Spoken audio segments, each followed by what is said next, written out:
안녕하세요. 오늘도 사연 살롱을 찾아주셔서 감사합니다. 막다른 골목에서 더 이상 앞으로 나아갈 수 없을 것 같던 제 인생에서 결혼 17년 만에 빛을 본 것 같은 요즘이네요. 저는 예쁜 딸과 건장한 아들을 둔 40대 엄마 강명순이라고 해요. 항상 사연 살롱 잘 듣고 있었는데 이렇게 제 이야기를 보내게 되다니 기분이 이상하네요. 저는 어릴 때부터 부모님 없이 외롭게 자라 제 가족, 제 울타리를 갖는다는 것에 대해 큰 꿈을 갖고 있었어요. 자상하고 듬직한 남편이자 아빠, 알뜰살뜰 집안 살림하면서 현명하고 지혜로운 아내이자 엄마, 토끼같이 귀여운 자식들, 가족이라는 이름. 하지만 이런 건 정말 영화 속에서만 볼 수 있는 것들이었나 봐요. 제 인생은 정말 거짓말처럼 제가 원하는 반대 방향으로만 흘러가더군요. 저는 배운 것도 많이 없지만 크게 욕심도 없고 그저 하루하루 소박하지만 행복하게 사는 게 다인 사람이었어요. 가족의 행복만이 전부였던 저는 한 남자를 만나게 되었고 그 사람과 결혼하고 미래를 약속하게 되었죠. 참 말도 잘하고 유머 넘치고 책임감이 강한 사람이었어요.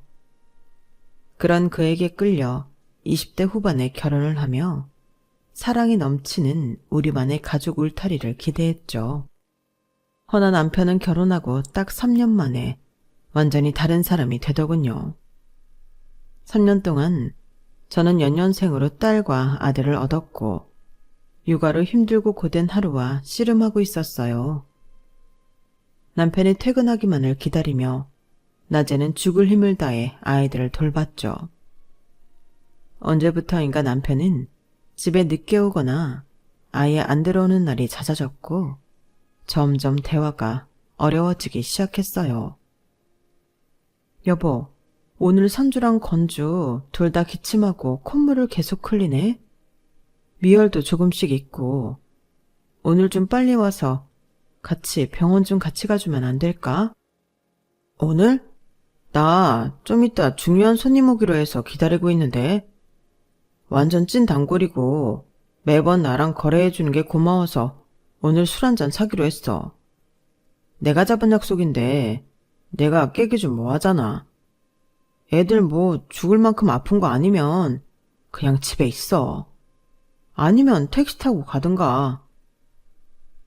남편은 중고차 사업을 하고 있었는데 아주 일찍부터 뛰어들고 사업 수완이 좋아서 업계에서는 매물 순환이 잘 되는 것으로 유명했어요.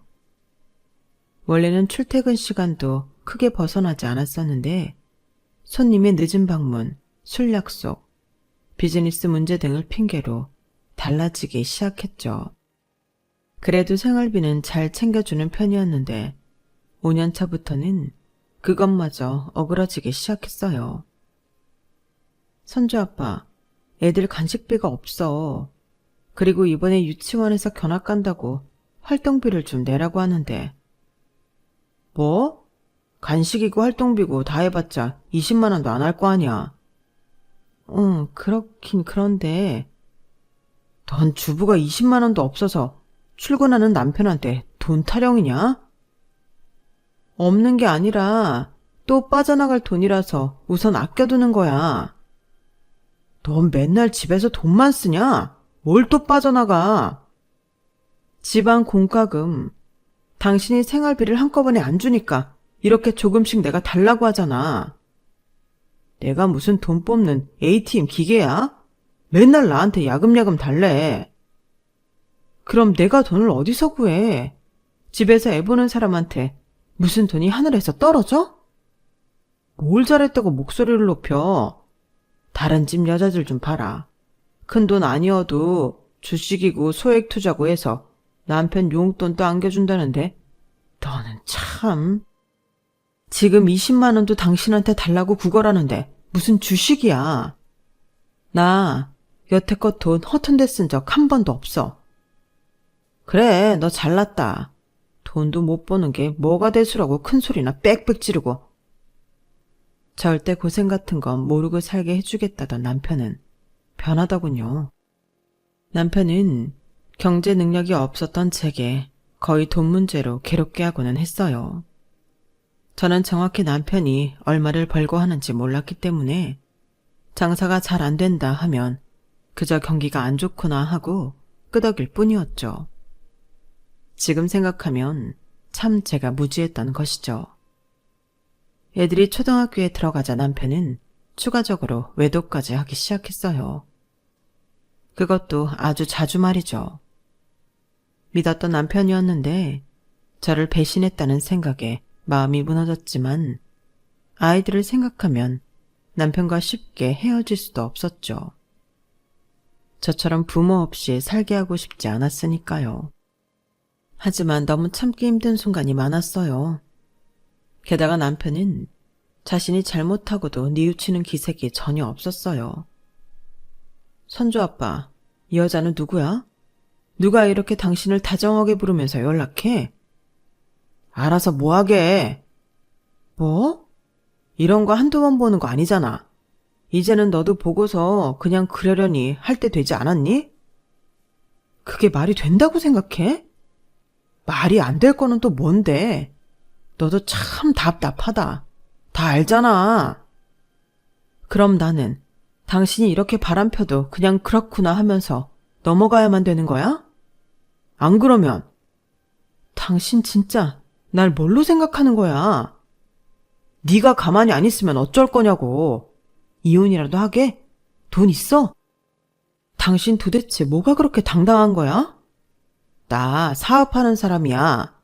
남자가 밖에서 일하다 보면 누구라도 만날 수 있지. 돈도 못 벌면서 집에 있는 옆에 내가 어디 감히 뭘 한다고 주둥이를 나불거려. 남편의 몰상식한 행동은 한두 번이 아니었어요. 애들까지 제가 책임지겠다는 생각으로 아이들이 학교에 있을 때 할 수 있는 일들을 모조리 찾아봤지만 그나마 편의점에서 아르바이트를 하는 것 뿐이더군요.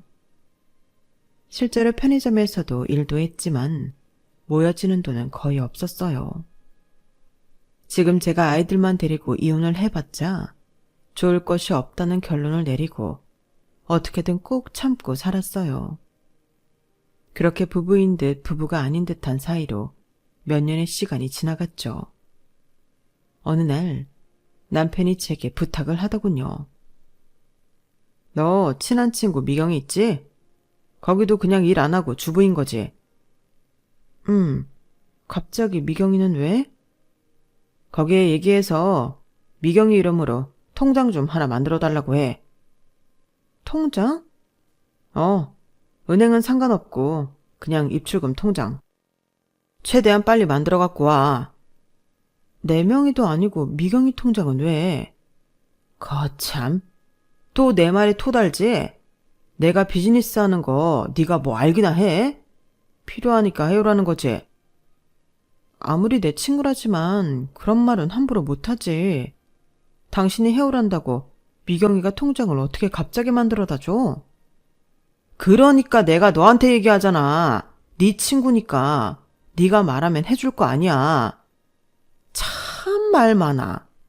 그럼 이거 100만 원 갖다 주고 해달라 해. 남편은 제게 100만 원을 지어주고서는 저와 가장 친한 친구인 미경이 명의로 통장을 만들어 오라고 하더군요. 저는 너무 어리둥절했지만 남편은 거기까지만 얘기할 뿐 더 이상 알려주려 하지 않았어요. 어쨌든 저는 미경이와 만났어요. 내 명의로 통장을? 손주 아빠가? 내가 더 물어도 말을 안 해주네. 이거 주라고 하면서 만들어 달래. 솔직히 돈을 떠나서 너한테 이런 부탁 아예 말도 꺼내기 싫은데 안 그러면 애 아빠가 또 정 불편하면 그냥 거절했다고 말할게. 곤란하게 해서 미안해. 선주 아빠 아직도 손찌검 하니? 그래서 뭐 시키면 하는 신용이라도 해야 돼. 신용은 무슨. 내가 이거 안 해주면 선주 아빠가 너한테 또 나쁘게 굴 거 아니야. 그냥 그렇지 뭐. 같이 은행 가자 해서 선주 아빠 갖다 줘. 괜찮아. 내가 뭐 그냥 집에서 애나 키우고 살림하는 주부인데 내 명의 통장으로 뭐 나쁜 짓이 하겠어? 난 오늘 너 이렇게 그냥 못 보내겠다. 얼른 은행 가자. 저는 친구에게 너무 미안해 면목이 없더군요. 아예 이런 부탁으로 친구를 찾아왔으면 안 됐는데. 미경이는 저와 가장 오래 알고 지낸 유일한 친구였어요. 서로에 대해 거의 모르는 일이 없었죠. 사실 미경이도 결혼 생활이 퍽 순탄한 편은 아니었어요. 제 남편과 거의 비슷했죠. 여러 번 외도를 하고 생활비를 주지 않거나 무시하고 빈정대는 말로 미경이의 가슴을 아프게 했어요. 하지만 미경이 역시 저와 같은 처지로 그 집을 나올 용기와 기회가 없었던 거고요. 결국 미경이는 자신 명의로 개설한 통장과 카드까지 발급받아 제게 건네주었어요. 그걸 받으면서도 어찌나 죄스럽던지 저는 결국 눈물을 뚝뚝 떨구고는 말았죠. 미경아, 우리는 언제까지 이렇게 살아야 하지? 괜찮아, 명수가. 나한테 너무 미안해하지 마. 그리고 우리 다 잘 될 거야. 힘들지만 조금만 더 버티자. 좋은 날이 오겠지. 속상한 마음을 추스리고 집에 돌아가 남편에게 통장과 카드를 건넸어요. 남편은 고맙다는 말은커녕 제게 경고하듯이 말하더군요. 미경이한테 100만 원 줬지? 그거 받았으니까 이 통장에 대해서는 그냥 평생 잊어버리라고 해. 원래 없었던 것처럼. 나쁜 일 하는 거 아니고 비즈니스상 필요해서 사용하는 거니까 전혀 걱정하지 않아도 된다고. 알았지? 남편에게 통장의 용도를 재차 물어도 도무지 알려주지를 않더군요. 그 일 이후로 몇 년 동안 통장에 대해서 별 탈 없이 시간이 지났어요. 미경이도 저도 통장과 카드를 만들어서 남편에게 준 것도 까먹었으니까요. 아이들은 이제 나란히 중학교 공부를 시작했고 다행히 착하고 바르게 자라주었어요. 중3이 된 첫째 선주는 제가 돈이 없어 과외도 시켜준 적 없는데 항상 전교 1등을 놓치지 않았어요. 바로 밑에 아들인 건주는 중학생인데도 벌써 키가 180cm나 돼서 같이 다니면 언제나 든든했어요. 운동도 잘하고 활발한 편이라 예체능 쪽으로 진로를 정하고 싶어 하더군요. 이렇게 부족한 저와 남편 밑에서 자란 아이들이라고 믿기 힘들 만큼 잘 커주었어요. 남편과 항상 소원한 사이여도 아이들과 있으면 행복하고 미소가 절로 지어졌죠. 제게도 너무 따뜻한 천사 같은 아이들이었어요. 문제는 어릴 때부터 남편이 제게 상처 주는 것을 너무 많이 봐왔기 때문에 둘 다 아빠에 대한 반감이 적지 않았어요. 둘 다 중학생이 되면서부터 제게 이혼을 권하더군요. 엄마, 아빠랑 이혼해. 살지 마. 우리 때문에 어쩔 수 없이 같이 사는 거야? 우리도 저런 아빠 필요 없어. 같이 밥을 먹어본 적이 있나? 대화를 한 적이 있나? 이 정도면 그냥 남이야. 우리는 엄마만 있으면 되니까 아빠랑 헤어져. 그래도 아빠가 너희한테 최소한의 것들은 해주고 있잖아. 엄마 혼자 너희 감당 못했어. 이 엄마가 재주도 없고 능력도 없어서 너희 둘을 홀로 감당할 수가 없었어. 엄마가 뭐 어때서? 아빠가 맨날 엄마한테 쓸모없고 아무것도 할 줄 모른다고 하는 거 다 막말이야. 엄마가 왜 쓸모없는 존재야? 엄마 자존감을 그렇게 갉아먹는 아빠 옆에 더 이상 있을 필요가 없어. 그만 이혼하고 새롭게 출발해도 돼. 그래도 우리 선주랑 건주가 있잖아. 엄마를 이렇게나 많이 생각해줘서 고마워. 나는 무조건 돈 많이 벌어서 엄마한테 효도할 거야. 아빠가 못해준 것까지 다 해줄 거야. 저는 또 그렇게 눈시울을 붉혔어요. 그래도 아이들이 중학생이 되고부터는 조금씩 시간이 되어서 다른 일들을 할 수 있게 되었어요. 동네 지인에게 추천받아 입주 청소를 하는데 동원되었죠. 결혼 후 집안 살림만 줄곧 해왔으니 누구보다 청소에는 자신이 있었거든요. 사장님은 저를 포함 몇 명씩 인원을 꾸려 일을 하러 다녔어요.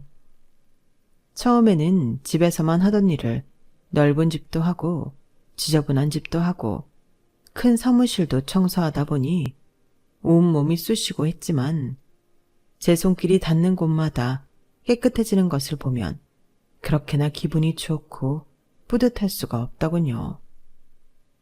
저는 돈도 돈이지만 정말 내 집처럼 최선을 다해 깨끗하고 산뜻하게 청소를 했고 초보라 살짝 미심쩍어했던 사장님도 어느새 저를 제일 믿고 맡겨주는 것이 보였어요.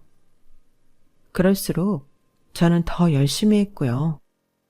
남편이 집에 있을 때는 여전히 험악하고 부자연스러운 분위기로 힘들었지만 일을 하러 나오면 발걸음부터 가벼워지는 게 느껴졌어요. 하지만 남편은 제가 하는 일을 역시나 하찮게 여겼어요. 청소부 아줌마, 오늘도 일 나가세요? 나 그렇게 부르지 마. 청소부 아줌마를 청소부 아줌마라고 부르지. 그럼 클린업체 직원분 이렇게 부르냐? 그렇게 부르면 듣기 좀 낫냐? 그런 것도 일이라고. 나 그래도 재밌고 보람차서 열심히 하고 있어. 그러니까 네가 안 되는 거야. 이 일은 돈 벌어서 잘 살려고 해야지. 너처럼 보람? 즐거움? 에이, 다 개나 갖다 주라 그래. 네가 그렇게 사니까 지질이 궁상처럼 못 사는 거라고. 당신은 돈 많고 잘 살고 있으면 나한테 돈이라도 더 주던지. 매번 이거 필요하다 저거 필요하다 하면서 야금야금 돈 달라고 할 때는 언제고 지금 와서 내가 뭐 준 것 없는 것처럼 말하고 난리야. 그런 거 다 모아도 한 달에 100만 원도 안 되더라. 중학생 애들이 둘인 집에서 100만 원 생활비가 말이 돼? 넌 왜 옛날부터 나만 보면 돈 타령이야. 나한테 맡겨놨어? 한 달에 100만 원이면 살림 다 하고도 남겨서 저금할 수 있겠구만. 다 네가 사치스럽고 정신이 나가서 그런 거야. 괜히 내 탓하지 말라고. 선주랑 건주 학원 한번, 과외 한번 시켜본 적 없어. 그런 걸 왜 시켜? 네가 무슨 대치동 엄마야? 선주는 누구 도움도 없이 지금 저렇게 전교 1등 안 놓치고 건주도 체육 선생님한테 부탁해서 같이 운동한대. 애들한테 엄청난 것도 못 해줘도 자기가 더 배우고 싶고 하고 싶은 건 해볼 수 있게 기회를 줘야지. 그 기회 네가 더 빡세게 청소해서 갖다 주세요. 네. 전 이만 바빠서 나갑니다. 청소부 아줌마님. 예전부터 그래왔지만 남편은 여전히 애들의 교육, 성장, 인간관계에는 전혀 관심도 없고 대화조차 하려고 하지 않았어요. 아마 아이들이 몇 학년이고 무엇을 가장 좋아하는지도 모르고 있을 거예요. 그나마 제가 청소일을 하면서부터 조금씩 여윳돈이 되어 아이들이 하고 싶다는 것, 먹고 싶다는 것을 해줄 수 있게 되었어요. 많이 해주는 것도 아닌데 아이들은 그것조차 제게 고마워했죠. 저는 그런 아이들을 보며 오히려 미안한 마음만 들 뿐이었고요. 남편은 그때까지도 제가 필요하다고 할 때마다 아주 소액으로 돈을 주고 있었고 이 버릇처럼 경기가 안 좋다, 장사가 잘 안 된다 라는 말만 하고 다녔어요. 저는 그래서 한꺼번에 돈을 주기 힘든 건가 하고 말았고요. 남편은 자신의 중고차 매장에 제가 오는 것을 매우 싫어했어요. 그 사람과 17년 동안 살면서 딱 3번 가본 것이 전부였죠. 그것도 모두 집에서 뭐를 가져오라는 심부름으로 말이죠. 남편은 매장에 아마도 만나고 있는 여자를 직원으로 앉힌 듯 했어요. 집에서도 통화하는 것을 들어보면 업무 이야기를 하는 직원인 것 같다가도 세상 다정한 말들이 오가더군요. 남편의 외도가 하도 많아 저는 그때는 이미 포기한 상태였죠. 저는 거들떠보지 않아도 좋으니 아이들을 위해 조금이라도 좋은 아빠의 모습이 되었으면 했어요. 언제나 그 기대는 물거품처럼 사라졌지만 말이에요. 하루는 미경이를 밖에서 만났어요. 생전 보지 못한 까맣고 큰 선글라스를 끼고 나왔더군요. 미경아, 이게 뭐야? 이 흐린 날 선글라스는 왜? 어머!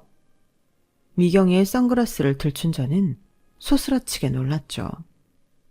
그 안에 감춰져 있던 미경이의 눈가는 심하게 부은 채로 시퍼렇게 멍이 들어 있었고 눈에 실핏줄이 다 터진 듯 충혈이 되어 있었어요. 미경아, 너 왜 이래? 무슨 일 있었어? 미경이는 고개를 떨구며 울었어요. 혹시 애아빠가 너한테 이런 거야? 명순아, 한 번씩 술을 미친 듯이 먹고 오면 이렇게 해놔. 나 담담한 척 했지만 솔직히 힘들었어. 애들 보기도 창피해 죽겠어. 세상에, 이게 무슨 꼴이야. 너무 심했다. 나 이혼하고 싶은데 그 사람이 절대 안 해준대. 나 평생 이렇게 비참하게 살아야 되겠지? 아니야, 미경아. 그렇지 않아. 그러지 말고 너도 집 밖으로 나와서 일을 해보는 게 어때? 나도 몰랐는데 의외로 우리가 할 수 있는 일들이 있더라고. 가방끈도 짧고 결혼 전부터 뭐 특별히 잘해서 좋은 직장 오래 다녔던 것도 아닌데 저도 그렇게 생각했었거든요. 미경이가 그러는 거예요. 내가 무슨 일을 하겠어. 무슨 마음인지 너무 잘 알았죠.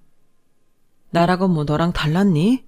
나도 뭐 사회생활 제대로 경험도 못 해보고 결혼해서 밥하고 빨래하고 청소하고 애 키우고 했는데 난 내가 진짜 할 줄 아는 게 없어서 평생 집안 살림만 하다가 죽겠구나 했었거든.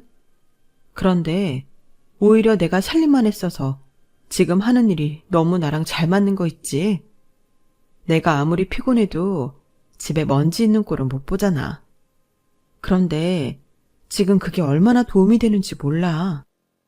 너도 괜찮으면 내가 지금 하는 일 같이 한번 해볼래? 지금은 장 보러 시장에만 가도 애 아빠한테 바로 전화 와. 집을 왜 이렇게 오래 비우냐고. 무슨 일이든 내가 밖에서 일하겠다는 꼴 절대 못 볼 사람이야. 어떡하면 좋지? 나도 이 지옥에서 벗어나고 싶어. 그래도 넌 요즘 일한다니 얼굴이 조금 좋아진 것 같아. 집에만 있다가 나가서 그런가? 그렇기도 하고 일이 정말 나한테 잘 맞기도 하고 너도 싹싹하고 깔끔하게 집안일 하잖아. 같이 하면 참 좋을 텐데. 미경이 남편은 의부증까지 있어 미경이의 사회생활은 당장 꿈꾸지도 못할 일이었어요. 그렇게 힘든 상황에 놓인 미경이를 위로하고 집에 돌아왔는데 상상도 못할 일이 벌어졌어요. 엄마. 선주야, 왜 울어? 어? 무슨 일 있었어? 딸은 눈물이 범벅인 채로 소파에서 울고 있고 아들은 절망스러운 얼굴로 앉아있더군요. 건주야, 너네 둘 다 무슨 일이야? 말해봐. 어? 아빠를 봤어. 아빠를 어디서? 누나랑 떡볶이 먹으러 가다가 봤어. 그래서 아는 척 했어? 아빠를 봤는데 누나가 왜 이렇게 울어? 우리도 알고는 있었지만 아빠가 진짜 다른 여자와 함께 있는 걸 직접 봤어. 뭐? 우리도 다 컸어. 아빠한테 엄마 말고 다른 여자친구 있는 거 다 알아. 그리고 한두 명이 아니라는 것도. 아니야. 너희가 잘못 본 걸 거야. 시내 한가운데 있는 떡볶이집이었는데 맞은편이 술집이었어. 거기서 아빠가 어떤 어려 보이는 여자랑 나란히 앉아서 손도 잡고 귓속말도 하고 다 봤어. 건주야. 엄마, 우리도 다 알고 있었어. 그런데 그 장면을 눈앞에서 보니까 뭔가 가슴이 찌릿찌릿하게 아팠어.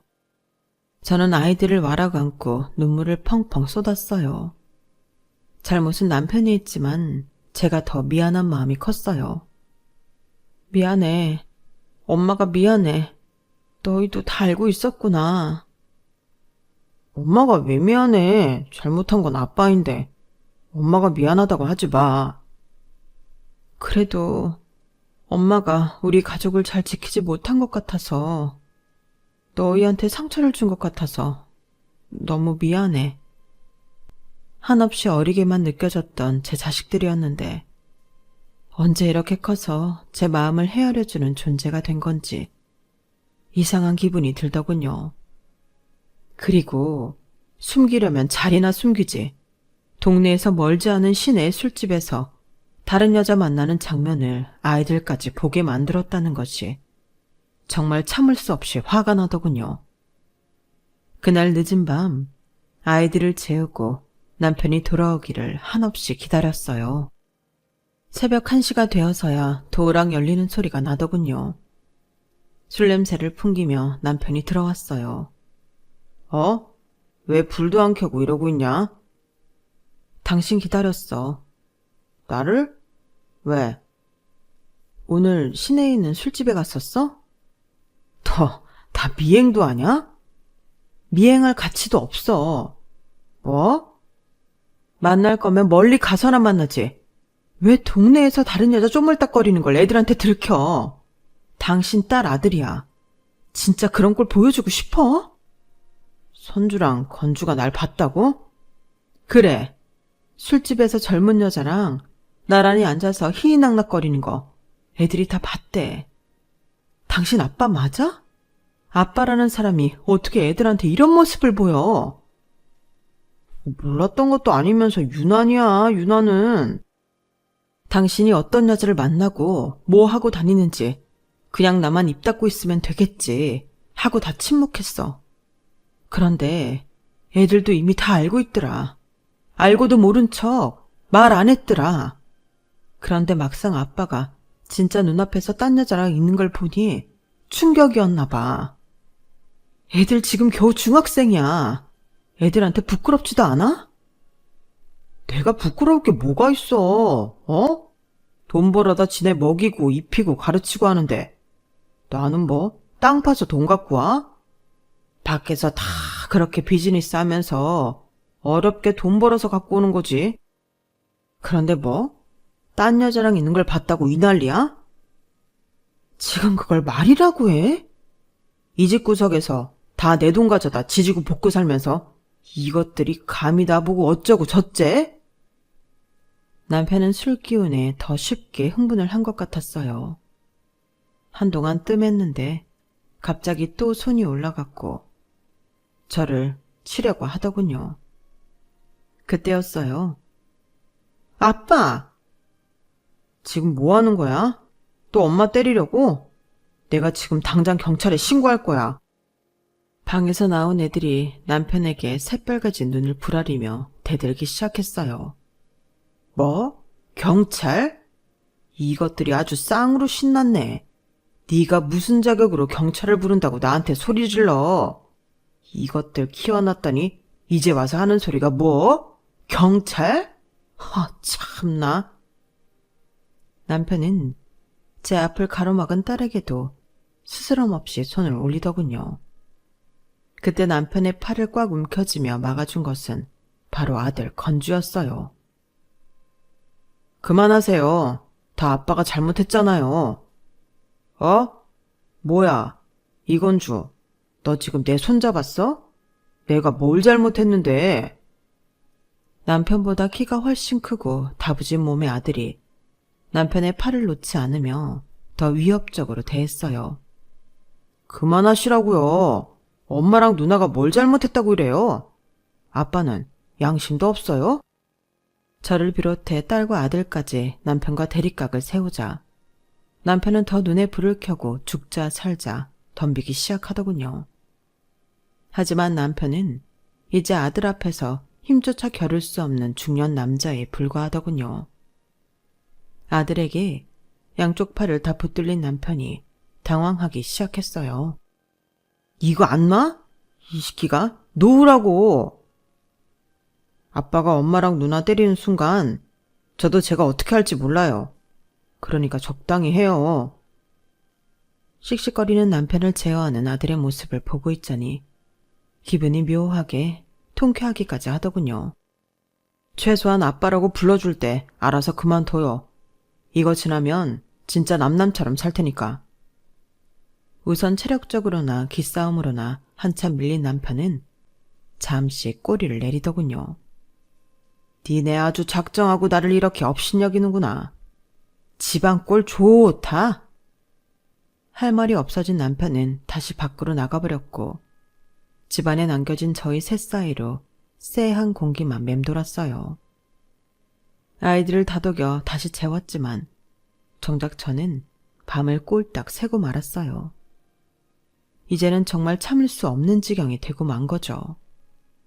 저한테야 무슨 일이 일어나든 100번이고 1000번이고 참겠지만 아이들이 직접 남편의 외도를 목격한 이상 끝장을 내야겠다고 결심한 거예요. 남편은 며칠 동안 집에 들어오지 않거나 모두가 없는 낮 시간대에 와서 필요한 것들을 챙겨 나가는 것 같았어요. 남편이 더욱 괘씸해졌어요. 며칠 동안 어떻게 끝을 내야 하나 고민에 고민을 거듭했어요.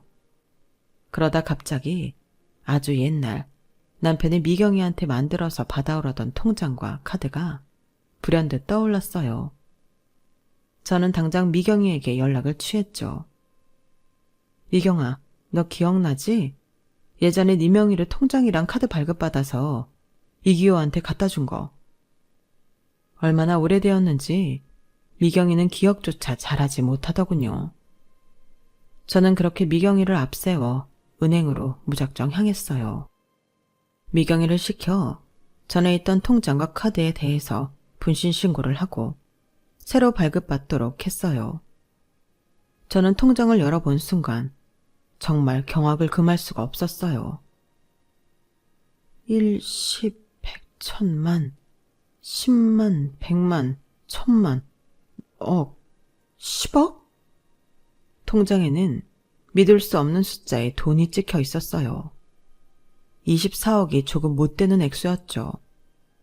미경이와 저는 서로를 번갈아 보며 이게 무슨 일인지 파악하려고 노력했어요. 제게는 매일 돈 없다며 저와 아이들을 돈 뜯어가는 벌레 보듯 대했는데 이 통장에 있는 어마무시한 액수를 보는 순간 기가 막히고 어이가 없더군요. 선주 아빠가 그럼 이렇게 돈이 많은 사람이었던 거야? 생활비도 네가 달라고 구걸해야 그나마 조금씩 줬다면서 이렇게 돈 많은데 왜 그랬지? 나도 지금 너무 이해가 안 가. 나야 그렇다 쳐도 자기 핏줄이고 자기 자식인데 말이야. 그렇게까지 박하게 굴었던 이유가 정말 궁금하네. 미경이야 머리를 맞대고 한참을 생각하다 남편의 돈이 어디에서 왔는지 대충 알 수 있는 동영상을 보게 되었어요. 명순아, 이것 좀 봐. 유튜브에 중고차 관련해서 계속 검색해보니까 이런 게 나오네. 혹시 선주 아빠도 이런 거 아니니? 한 유튜브에서 얼굴을 가린 채 한국에 만연해 있는 불법적인 탈세 및 자금 흐름에 대해 적나라하게 파헤친 유튜버가 있더군요. 이 통장에 돈을 보낸 이들의 이름과 각기 다른 금액을 펼쳐보면서 그 사람이 한 말들이 맞아떨어지기 시작했어요. 이교 진짜 끝까지 갔구나. 애들한테 외도 들킨 것도 모자라서 이렇게 더러운 짓을 해왔던 거야? 알고 보니 남편은 합법적인 중고차 딜러가 아니었어요. 고액의 납세 의무를 피하기 위해 차를 팔면 본인의 통장으로 일정 부분을 송금받고 나머지는 다 이 통장으로 돈을 받고 있었던 것이죠. 그게 몇 년에 걸쳐 누적되다 보니 수십억이 되었던 것이고요. 중간중간 출금한 기록들도 많았는데 그런 것까지 다 하면 최소 50억 이상은 되었을 것 같았어요. 혹시 세금 조사 같은 게 나와도 가족이 아닌 내 통장까지 들춰볼 일은 없으니까 나한테 이걸 만들어달라고 했던 거구나. 이제야 뭔가 딱딱 들어맞네. 맞아. 몇 년 전에 세금 납부 조사 나왔다며 내 폐기한 옛날 통장까지 가져가서 보여준 적 있었거든. 나야 뭐 원래 가진 돈이 없으니까 몇 번 보고는 다시 휙 돌려주더라. 이게 다 진짜면 지금 너희 남편 불법적인 일 저지른 거 아니야? 그렇지. 요즘 탈세는 아주 세게 다루는 모양이던데 이걸 빌미로 이규호와 단판을 지어야겠어. 양반은 못 되는 것인지 얼마 후 그렇게 저를 피해 다녔던 남편에게 직접 전화가 왔어요. 갑자기 통장도 먹통이고 카드가 분실 신고가 되어 있다고 난리야. 그 네 친구 미경이한테 둘 다 재발급 좀 받으라 해서 그래서 갖고 와. 내가 왜? 뭐? 왜 당신이 시키는 대로 해야 되냐고. 이게 뭘 잘못 먹었나? 좋은 말 할 때 얼른 미경한테 가서 새로 만들어서 당장 나한테 가져와라. 그동안 이렇게 많은 돈을 쌓아놓고는 나랑 애들한테는 그렇게 자린고비처럼 아꼈던 거야? 아끼긴 뭘 아껴. 내가 다 줬잖아. 주긴 줬지. 아주 사람한테 모멸감을 가득 안겨주고 생색이란 생색은 다 내가면서 말이야. 왜? 너무 더럽게 번 돈이라 오히려 우리가 떼탈까봐 걱정돼서 안 줬던 것인가? 너무 우리를 생각하는 마음에? 비아냥거리지 말고 빨리 가라. 가서 미경이 만나서 통장이랑 카드 재발급 받아오라고. 당신 말대로 재발급 받을 수 있지. 그런데 난 그걸 들고 경찰서로 갈 생각이야. 뭐? 너 미쳤어? 아무것도 모르면서 경찰서를 가? 그동안 그렇게 바보같이 살았는데 안 미치면 이상하지. 하긴 돈도 없는데 계속 바람피고 옷 사입고 럭셔리하게 꾸미고 다니는 게 이상하기는 했지. 사업자 깔끔해 보이고 자기 관리해야 한다는 말을 고지고대로 믿었는데 당신은 다 믿는 구석이 있었던 거였네. 이게 당신이 몇 년에 걸쳐 이렇게 더러운 돈을 차곡차곡 모아왔는지 모르겠지만 공부 좋아하고 잘하는 선주 학원도 못 보내줬어. 운동이란 운동은 다 해보고 싶어 했던 건주는 좋은 신발 한 번 못 사줬다고. 당신이 아빠야? 아니, 당신이 사람이야? 돈을 합법적으로 벌든 불법적으로 벌든 내가 왜 애들한테 그렇게까지 해서 돈을 줘야 하는데? 너 인간 맞아? 네가 만나고 다니는 그 더러운 여자들한테는 가방이며 반지며 비싼 것들 다 사다 바쳤을 거 아니야. 그런데 네 자식한테 뭐? 왜 돈을 써야 하냐고? 그동안 참고 너 같은 인간이랑 살았던 내가 너무 한심하다. 진작 이혼했어야 하는데. 이혼? 너 돈 있어? 아, 그 청소일에서 돈 좀 들어오기 시작한다고 이렇게 자신만만하냐? 웃기고 자빠졌네. 주제 파악 좀 해. 이혼을 운운할 수 있는 건 네가 아니라 나야. 알겠어? 좋은 말 할 때 통장이랑 카드 빨리 갖고 오라고. 끝까지 나를 아주 무시하고 밟으려고 하는구나. 생각해보면 너도 완전 바보였네. 미경이 명의 빌려서 통장이랑 카드 만들어달라고 할 때 이런 결말 예상 못했어? 혹시라도 무슨 일 생기면 당연히 본인이 은행 가서 처리해야 되는 건데 우리가 순순히 네 말을 들을 것 같았어? 도대체 나나 미경이를 얼마나 등신으로 알고 그랬던 거야? 너나 걔나 머리 맞대고 하는 일들이 뭐 아주 우습던데. 지금도 너네 이거 갖고 나한테 불법이니 뭐니 하는 것 같은데 내가 너보다 한 수 위야 강명순. 넌 뭘 어떻게 해도 나한테는 안 돼. 너는 주제 파악을 못하는 게 제일 문제야. 남편은 끝까지 저를 벌레보다 못한 하찮은 존재로 취급을 하더군요. 저는 뒤도 안 돌아보고 증거를 가지고 곧장 경찰서로 향했어요. 만약 남편이 제게 조금이라도 준 돈이 이렇게 더럽게 벌어서 주었던 것이라면 평생에 걸쳐 갚아야 한데도 이 사람을 탈세 혐의로 꼭 처벌받게 하고 싶다는 의지를 강력하게 표현했어요. 당분간 경찰의 신변보호를 받고 아이들과 밖에서 따로 지내기로 했죠. 사장님께 양해를 구하고 하던 일도 잠시 쉬기로 했죠. 결국 남편은 제게 수십 수백 통의 연락을 해오며 회유, 용서, 나쁜 말 등 온갖 방법을 다 사용하더군요. 엄마 괜찮아? 어쩌려고 그래? 엄마는 괜찮아. 누구든지 잘못을 했으면 벌을 받는 게 당연하지. 아빠는 아주 큰 잘못을 한 거야. 남편은 결국 구속수사까지 받으며 중고차 사업은 망하게 되었어요. 현재 잔고는 24억이지만 몇 년 동안 입출금 내역을 모두 조회해보니 100억에 가까운 돈이 들어왔다 나갔다 했더군요. 법원에서는 남편에게 괘씸죄까지 더한 듯한 형벌이 내려졌어요. 저와는 당연히 이혼했죠. 위자료까지 청구하면서 말이죠. 얼마 후 아이들의 학년이 바뀌었고 저희 세 식구는 작지만 새로운 보금자리에서 새로운 출발을 하게 되었어요. 고등학생이 된 선주는 더 열심히 공부하고 체육대학교가 목표인 건주 역시 누구보다 열심히 했죠. 저는 이혼 후 입주 청소 일을 계속 해오고 있어요. 전보다 더 열심히요.